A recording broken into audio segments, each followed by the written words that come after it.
Hey everybody! So this is the video that everybody's been waiting for. I am going to compare the DP32 to the Model 16. I just got lucky that I was able to purchase a Model 16 for our church because we were upgrading our system. So I wanted to make sure I got something that would do exactly what they wanted, which is not only serve as a mixer for like an audio mixer, but also to be able to record because we do a lot of shows and that. So I wanted to make sure that I had everything covered. And this little guy, as far as I'm concerned, is going to do what they want. And today we're going to go into and talk about both of them together and compare them. Now I'm going to say this is comparison. This isn't which is better, which is worse. This is comparison because they are, as far as I'm concerned, two entirely different beasts.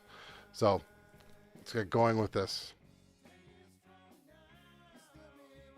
Now, I'm going to be honest with you, I have not had a chance to do much with this. I have turned it on 3 times since I got it, and I've had it here since it's got to be six days now. I've had it sitting here, and I've turned it on 3 times. The first time I turned it on just to see what would happen without anything plugged in, no SD card or anything. I just wanted to see what happened.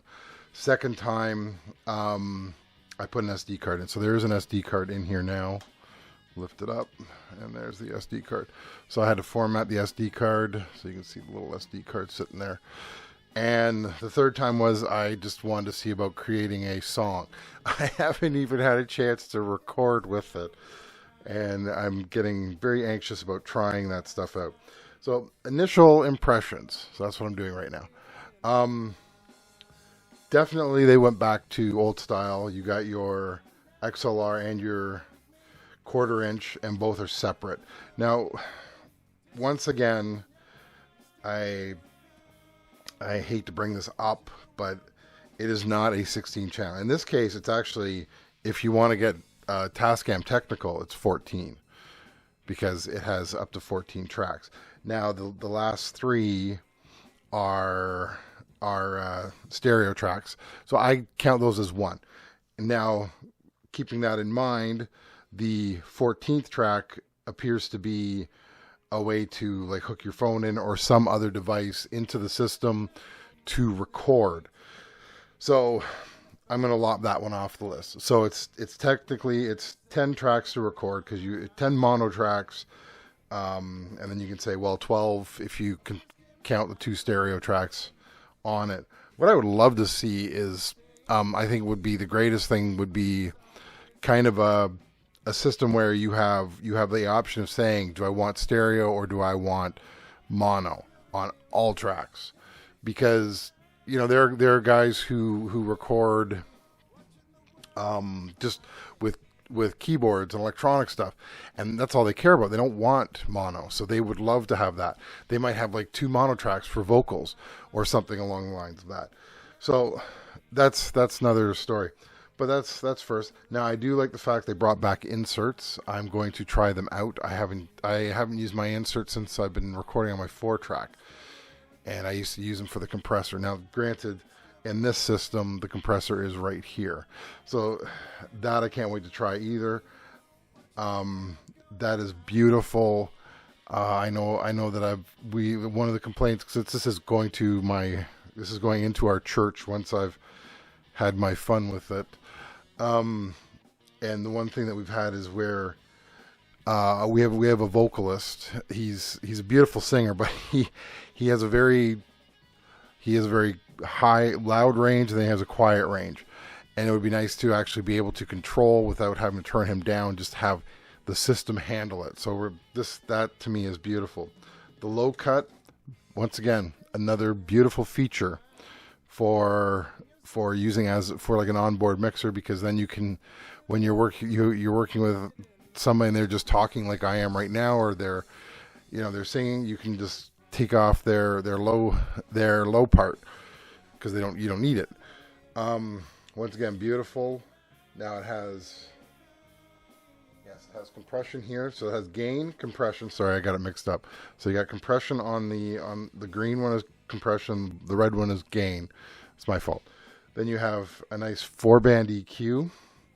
Beautiful. Now, granted, the last two channels are only 3, and they don't have compression either. But that's another story. That's like one of those. Okay, well, that's if you have keyboards or something. So, and then you have a 2-channel monitor on this one. I'm gonna have to look at the 12. I'm gonna have to look at the 24.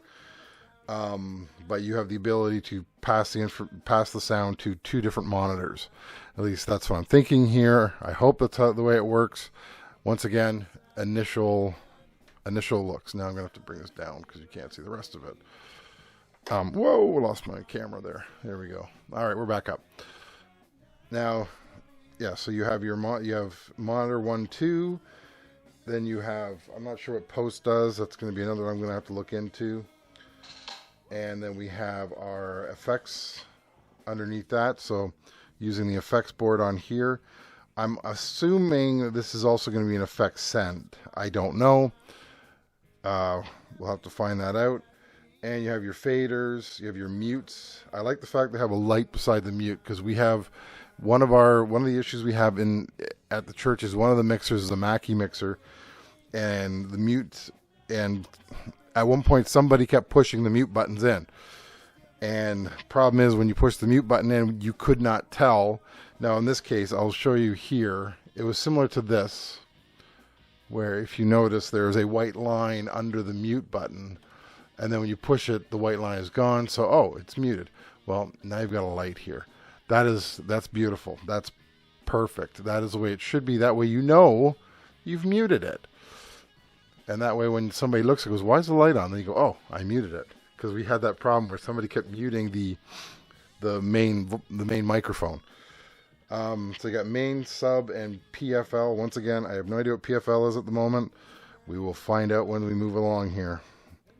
And main, I'm assuming, is that if I click on main, it'll go into the main bus, which is up here as well. I'll show that in a sec.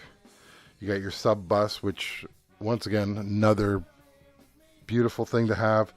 So you have a sub channel as well as a main channel.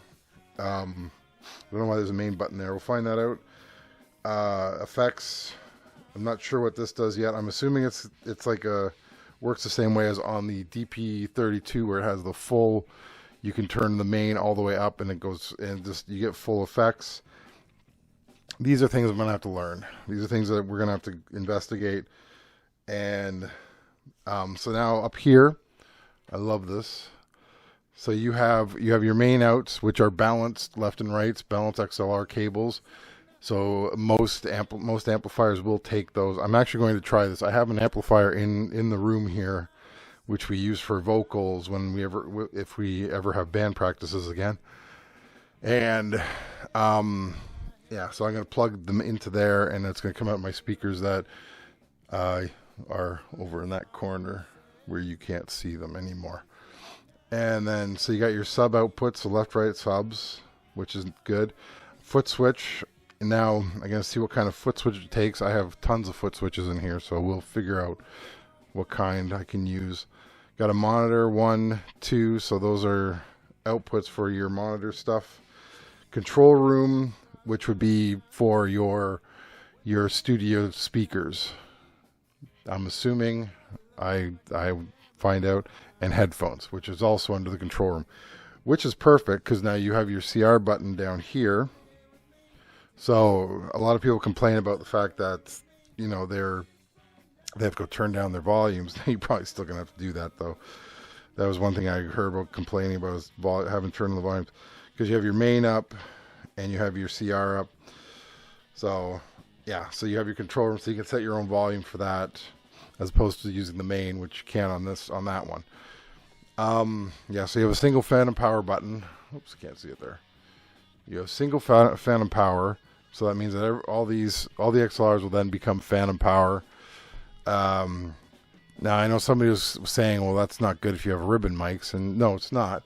But at the same time, I don't feel that this thing is designed to be a studio only device. It's meant actually to go out and use for, you know, like for a full stage performance kind of thing. This is what this is more for, which is like why I said which is why I recommended it for purchase for the church, because we do performances and we want to record them.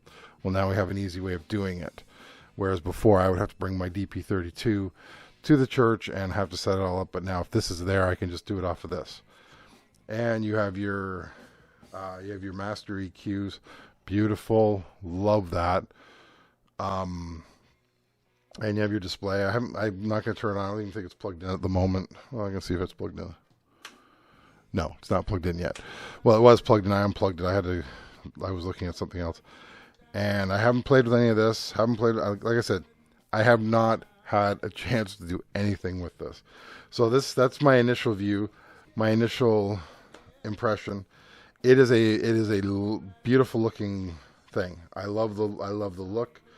I love the fact that they brought back everything the way it was. Like it's very old school. It's not the newer style, which I'm fine with. Like, I'm a little surprised they didn't do combos for the XLR and the 1/4 inch.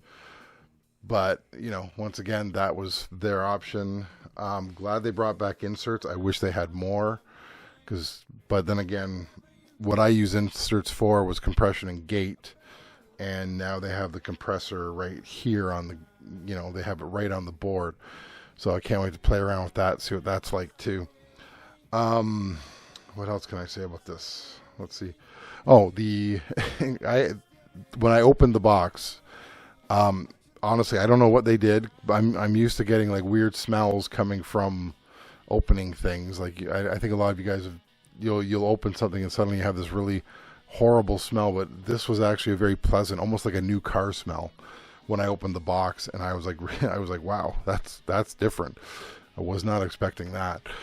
And yeah, it also has Bluetooth. I have no idea if I'm going to use it or not. I'm going to see what it does. So, all right, today I was going to attempt to record on the Model 16.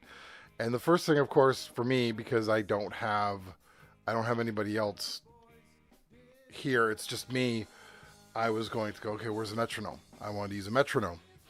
And suddenly I'm like, oh, this doesn't have a metronome. So I thought, you know what?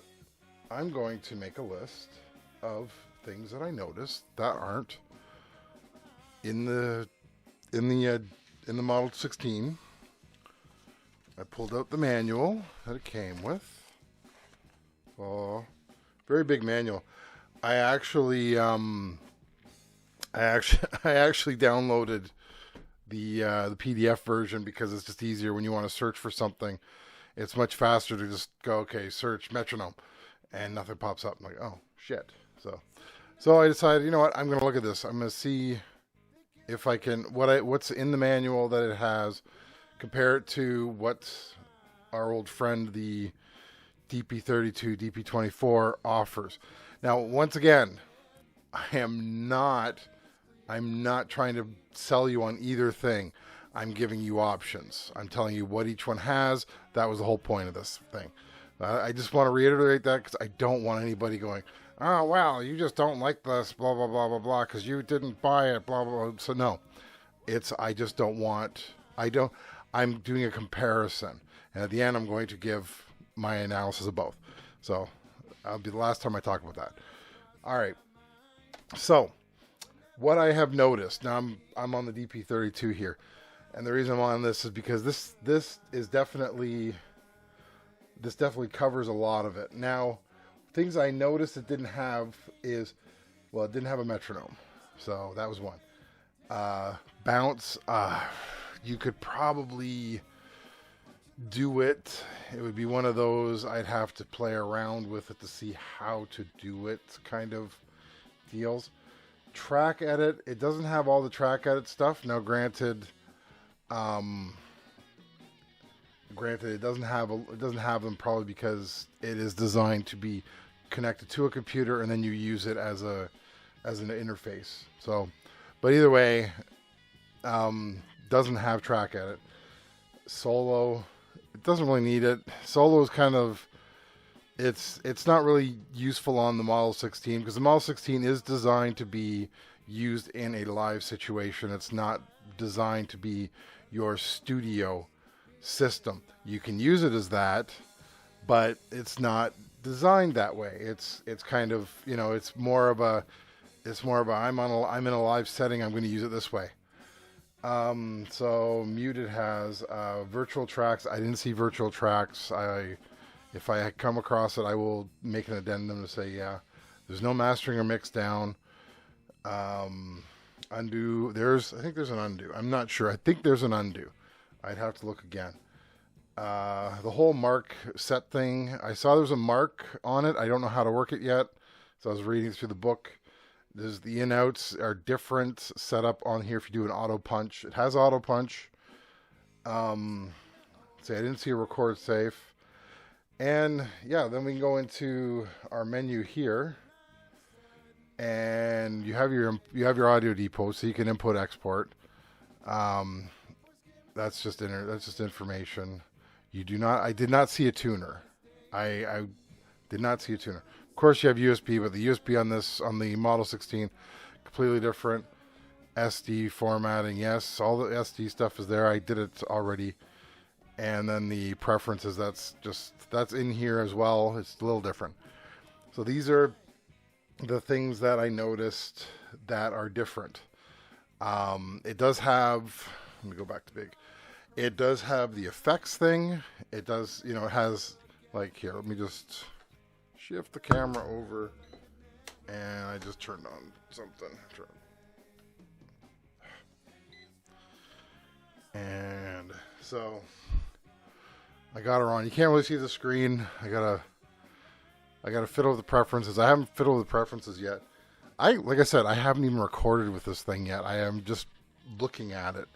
But it does offer, if you see here, you got all your effects. You do have effects on the system. So you can run it through. Don't know how to do that yet. I know Mike from 424 has done it. And I know he's done it and that. So it is possible to do. So, and yeah, so that's where I'm at. I'm hoping to record with it. I want to use this because I know that one of the things that a few guys have asked me about is how are the preamps on the Model 16 compared to the DP32. So we're going to do a test on those. We're going to do a side by side and see what happens. Yeah. So that's where I'm at right now. And next, I'm going to sit down and record.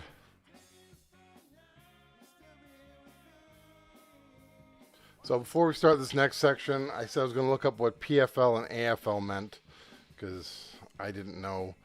PFL is a pre-fade listen, and so that's so everything before the fader, that's what you'll hear. AFL is the opposite, after fade listen. So now what I've learned is that if you have PFL down on one of the channels, it will cause the Tascam to go into PFL mode. So if you're using the control panel, all you're hearing is which one is turned on for the PFL. That I learned. Now they're smart. They did put the PFL light on the display, so you can see and say, oh, well, that's why I'm only hearing this, or I'm not hearing anything. So that's a nice feature they added. So the next part, people ask, okay, can you do a test with the preamps and stuff and do a recording? So I recorded two sets of drums, same microphone setup. I did drums because I felt that had the most range out of any instrument really, because it would go like with cymbals are high, the drums are low, the kick is low. So I recorded the drums on the Model 16, and then I tried to mimic what I did on the Model 16. I tried to mimic it on the Tascam. I'm not a great drummer. I'm not going to sugarcoat that at all.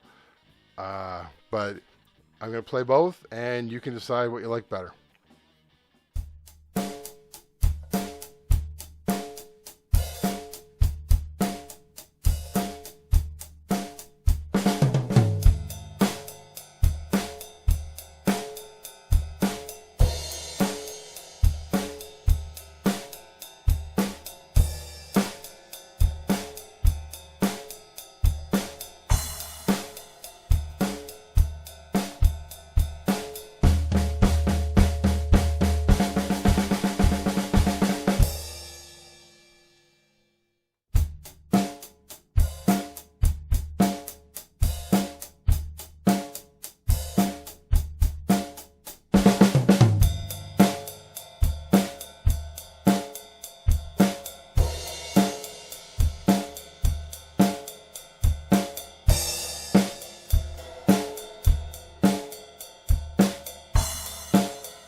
So my final thoughts on both. I love a lot of things about the Model 16. I do. A 20-year-old me would have jumped at getting probably a Model 24 because there would have been more tracks, but this would have been perfect for what I was doing at that time, where I was coordinating shows and we always needed to rent equipment, and this would have been so much easier. I could have had this, recorded with it, taken it to band practices, recorded with it, used it for that, done everything on the system to record, use it as a mixer. It is awesome if you are doing live work. If you're doing a lot of live work, it's great. And if you need a lot of channels, that's the other bonus to it. And it is scalable, as in that you can hook it up to your computer and then use it as a 16. Well, you can use it as a 16 channel mixer or whatever you want. Oh, excuse me, whatever you want to call it. You can use it for that. You can use it any way that you really, you can use it as a 2-channel mixer and goes USB into your computer. I've had to do that. I had to realize I had to upgrade the firmware to do that, but now it works and it's working great. And I was using it for fun one night.